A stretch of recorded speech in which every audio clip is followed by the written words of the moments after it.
The notification came at 11:47 on a Tuesday night, and Nora Whitfield almost didn't see it. She was still at her desk, the one in the corner of the home office that used to be the guest room before they converted it, back when they still made decisions together. The lamp cast a narrow cone of yellow light over a stack of files she'd been meaning to get through since Thursday. Her reading glasses sat low on her nose. A cold cup of chamomile tea sat beside her keyboard, forgotten. Her phone buzzed once. She ignored it. Then it buzzed again.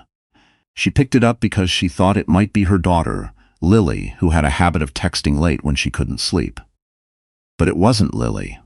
It was a number she didn't recognize, a contact saved only by a first name she'd never added herself. Someone else had saved it in her phone. Someone who had access to her phone. Someone who assumed she'd never look. The message was a link. No explanation. Just the link. Nora stared at it for a long moment before she tapped it. What she found wasn't what she expected. She'd half prepared herself for the worst, whatever that meant.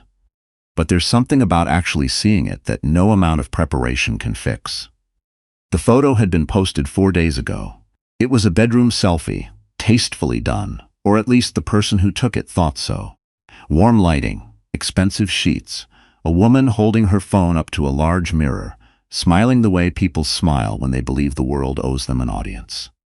In the background, half out of frame, was the mahogany headboard that Nora and her husband, Daniel, had driven 2 hours to buy from an estate sale in Collingwood 7 years ago. She recognized the headboard before she recognized anything else. Daniel had been traveling for work that week. A conference in Calgary, he'd said. Very important, he'd said. She hadn't asked follow-up questions because she trusted him. Because after 14 years of marriage, trust isn't something you question every morning over coffee. It's the air in the room. It's just there, until it isn't.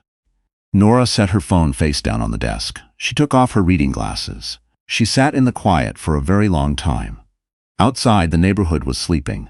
She could hear the sound of a car passing on the wet street, the tick of the heat coming on, and somewhere far away, the hollow sound of wind through the gap in the back fence that Daniel had been meaning to fix since October.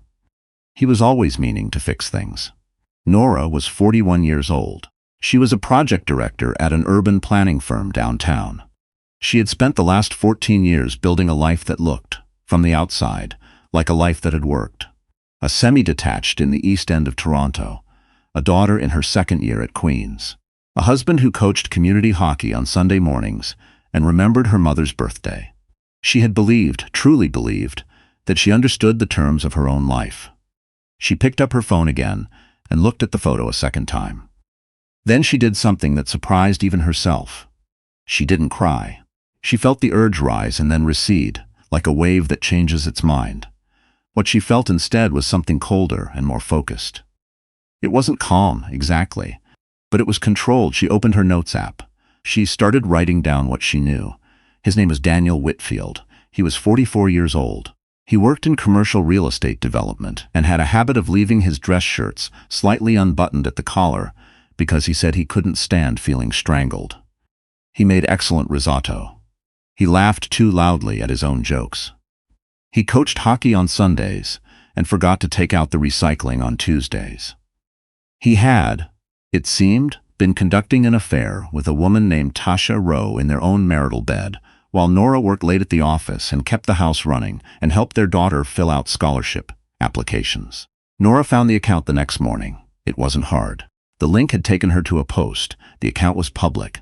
Tasha Rowe, lifestyle content, brunches and sunsets and golden hour selfies. 47,000 followers, give or take. The kind of account where everything looks curated and nothing looks real, except that one photo, the one in the bedroom, which was unfortunately very real. She scrolled carefully, the way you do when you're building a case, not a reaction. There were other things, not explicit, but there. A check-in at a hotel she recognized from the time she and Daniel had stayed there for their 10th anniversary. A meal at a restaurant in Yorkville that Daniel had suggested for her birthday last spring, but said was too booked when she tried to make a reservation. A story, now expired, but archived in a highlight reel Tasha had labeled simply "Moments" of a Sunday morning in November. Maple leaves on the ground outside the window. Nora knew the mug. It had a small chip in the handle. She made herself breakfast. She ate it. She was not a person who fell apart in kitchens. Over the next 2 weeks, Nora did not confront Daniel. She did not cry on the phone to her sister. She did not show up at his office, or go through his laptop, or do any of the things that the movies have taught us to expect. She went to work. She came home. She said, "How was your day?" and listened to the answer. And the whole time she was listening, she was also thinking. She was thinking about the headboard. About the sheets. Her sheets, the ones she'd bought in a linen shop on Queen West. In the background of Tasha's photo. About the 47,000 followers who had seen that photo and scrolled past it and thought nothing of it. Because they didn't know. Because to them it was just another bedroom selfie. Because to them Tasha Rowe's life was aspirational. Nora thought about that a great deal. She called her sister, Gwen, once. Not to fall apart. To think out loud. Gwen was 3 years older and worked in communications and had, on more than one occasion, said the word optics in a sentence that made Nora roll her eyes. But Gwen was also the person who had helped Nora move into her first apartment on a borrowed truck with a broken tailgate, and she was the person Nora trusted to tell her when she was being an idiot. "What are you thinking?" Gwen asked.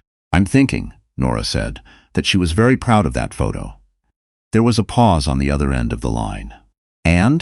And I think she should be. It's a good photo." She looked out the kitchen window at the backyard. The fence still had the gap. "I just think the context is missing." Gwen was quiet for a moment. Then she said, very carefully, "Nora, what are you planning to do?" "I don't know yet," Nora said, "but I want it to be accurate." The idea came to her on a Thursday evening while she was commuting home on the subway. A man across from her was scrolling his phone, and above his head, on the overhead screen that runs ads during the commute, there was a rotating carousel of local promotions. A dentist, a furniture store, a meal kit delivery service. She stared at the screen for the rest of the ride without blinking.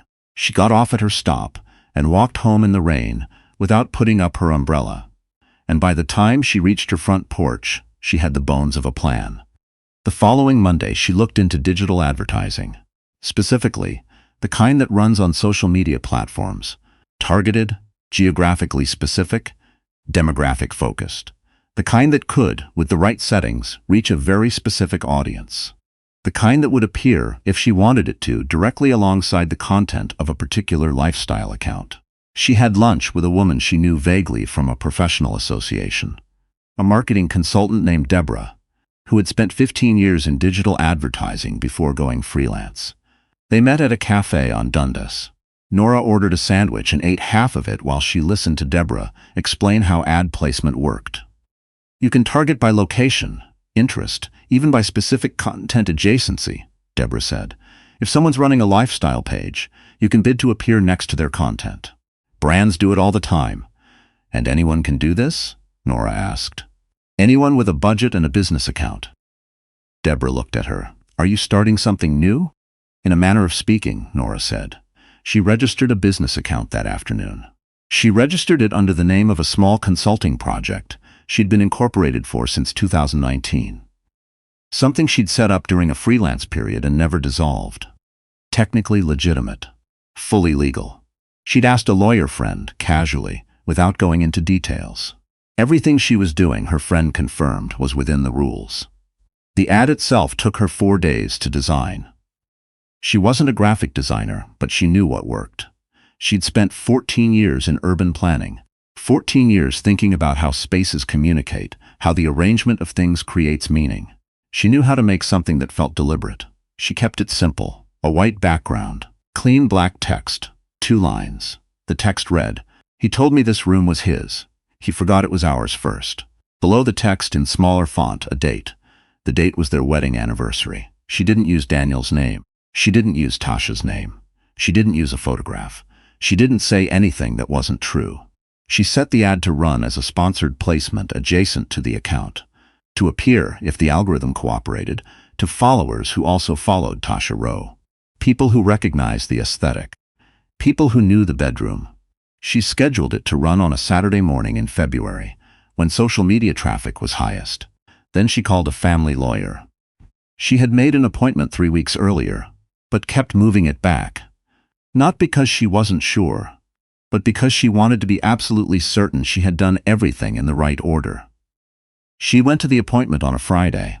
She sat across from a woman named Patricia Ellsworth, who had a framed photograph of the Lake Superior shoreline behind her desk, and who listened to the whole thing without interrupting.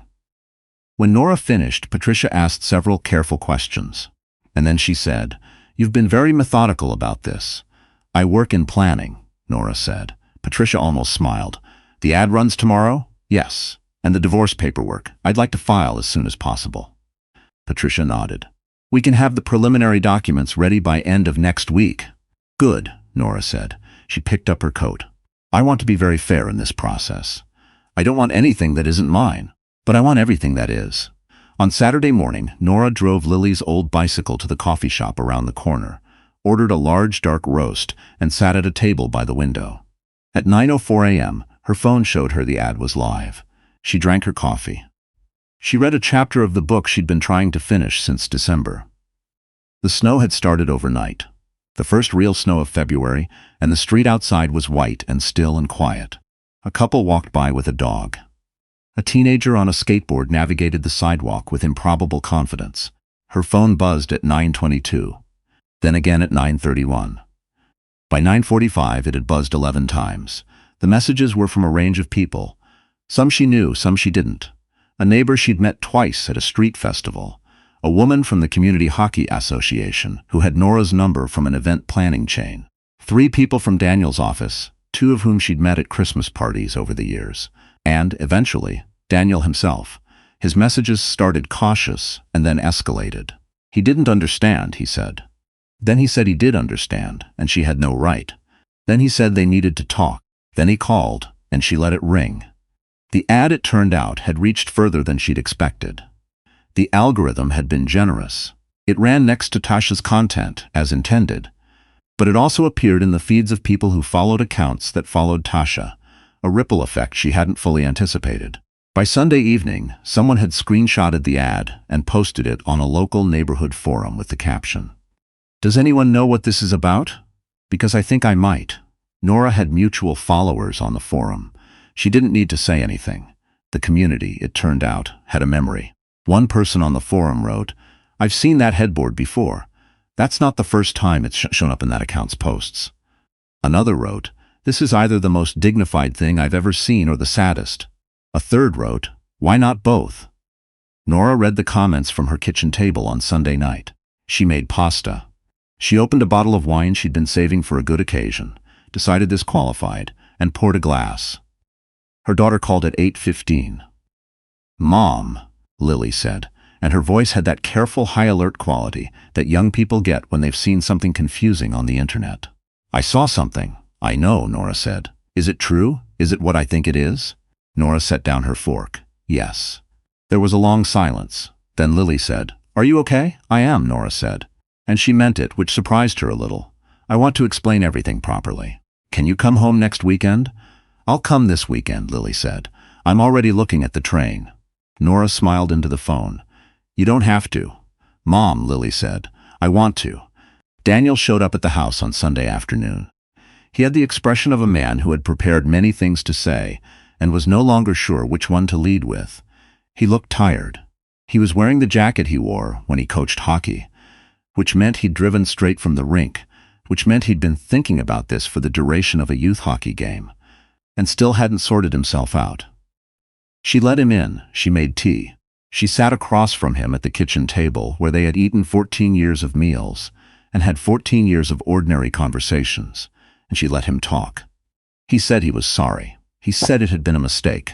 He said it hadn't meant anything, which she had expected him to say, and which she found more insulting than the affair itself, because it implied that all of this, the disruption, the humiliation, the ad running across the internet, and the forum thread and the comments from people at his own office, had been caused by something that didn't even mean anything to him. When he finished, she said, "I've spoken to a lawyer." He looked at his tea. "Nora, I want this to be fair," she said. "I mean that. I don't want to fight over things. I want to do this properly." "You don't want to try," she said, not unkindly, but clearly. "I don't." He sat with that for a moment. Then he said, "The ad." "The ad," she agreed. That was. Started again. People saw that. Yes, she said. People saw it. You could have just talked to me. She looked at him for a moment. She posted a photograph of herself in our bed, Daniel, with your shirts on the chair in the background. On a public account with 47,000 followers. She paused. I did talk. I just did it in the same medium. He had no answer for that. The house was very quiet. The heat ticked. Outside, the snow on the back lawn had gone gray at the edges, the way snow does when it's been there long enough. The fence still needs fixing, she said. He blinked. What? The back fence. The gap. You've been meaning to fix it since October. She wrapped both hands around her mug. I'll hire someone. He left an hour later. She stood at the door and watched him walk to his car, and she felt something she hadn't expected to feel. Not triumph, not grief, but a kind of clarifying quiet. The feeling of a room after the windows have been opened and the stale air has moved out. She closed the door. Lily came home Friday evening, 2 bags over one shoulder, her hair grown out since September, and her coat too thin for February the way it always was, because Lily had never in 20 years accepted that February in Ontario required proper preparation. Nora hugged her in the front hall longer than she usually did, and Lily let her. They sat at the kitchen table and Nora told her everything in the right order, without skipping the parts that were embarrassing or complicated. She told her about the notification and the link, and the headboard and the 2 weeks of silence. She told her about the ad and the lawyer and the forum. She told her about Sunday afternoon and the hockey jacket and the tea. Lily listened without interrupting. She had Nora's habit of going very still when she was absorbing something. When Nora finished, Lily said, "The date at the bottom of the ad, yes. Your anniversary, yes." Lily was quiet for a moment. Then she said, "That was very precise. I thought it was important to be specific. Were you scared?" Nora thought about it honestly. "I was scared I was going to do something reactive instead of something true. So I waited until I knew the difference." Lily looked at her mother across the kitchen table, and something passed between them that Nora didn't have a word for. Some renegotiation of who they were to each other now, some quiet recognition. Her daughter was 20 years old and had just had the version of her parents she'd grown up with taken apart in front of her, and she was sitting at the kitchen table not asking to be comforted but asking questions. Nora was so proud of her she could hardly stand it. "What happens now?" Lily asked. "We work out the details with the lawyers. We divide things fairly. You will always have both of us. The geography just changes. Will you stay in the house?" "I'd like to. For a while." She looked around the kitchen, the good light in the mornings, the window over the backyard, the drawer that stuck and had always stuck, and that she had never once asked Daniel to fix because she'd fixed it herself the first year they moved in. "I built a lot of this." Lily nodded. Then she got up and put the kettle on, the way she always did when she needed to do something with her hands. "Can I see the ad?" she asked. "It's not running anymore." "Can I see a screenshot?" Nora found it on her phone and set it on the table between them. Lily looked at it for a long moment, the white background, the clean black text, the date. "It's very calm," Lily said. "Yes, most people wouldn't have been calm." "I know." Nora picked up her phone and slipped it back in her pocket.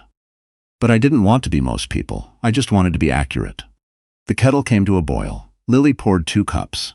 She brought them to the table and sat back down, and they drank their tea in the particular comfortable silence of people who have known each other long enough that silence is a form of company. Outside, the February dark had come down early the way it always did, the sky turning from gray to purple to black over the rooftops, and the lights coming on in the houses up and down the street. Through the kitchen window, Nora could see the snow in the backyard, undisturbed. The gap in the back fence let in a thread of wind. She could feel it faintly from where she sat. She'd already called someone about that. They were coming Wednesday. She was not a person who waited for things to be fixed. She had known that about herself for a long time. She was only now remembering that it was one of the things she liked most.